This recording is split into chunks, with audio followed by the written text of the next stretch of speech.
Well, first of all, environmental conservation is a key pillar for Yayasan Sime Darby. We've selected a number of pillars in which Yayasan Sime Darby will contribute. They'll include the sports, the arts, education, but one of the very key pillars is the protection of the environment and ecosystems.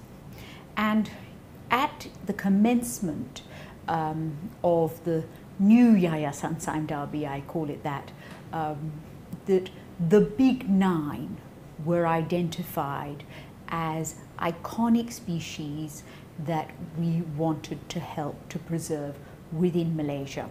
We have a number of very interesting projects going on at the moment with the big 9. The most recent of which is a commitment on sun bears in Sabah also, in a sanctuary that will be next to the orangutan sanctuary in Sipolok. And they have some very basic facilities for sun bear there presently. Yayasan Sime Darby will be funding a very significant improvement and expansion to the facility for sun bear.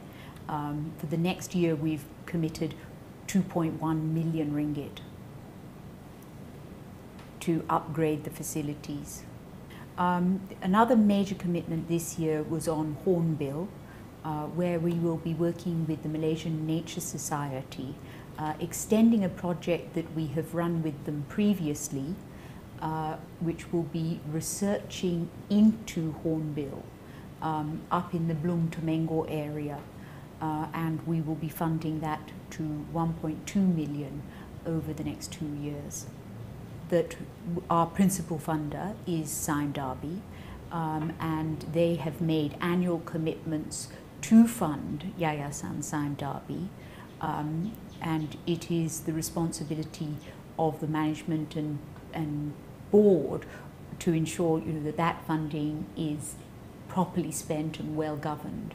But as I mentioned earlier, conservation is a very key pillar, and I would expect that we will continue to fund important conservation projects well into the future.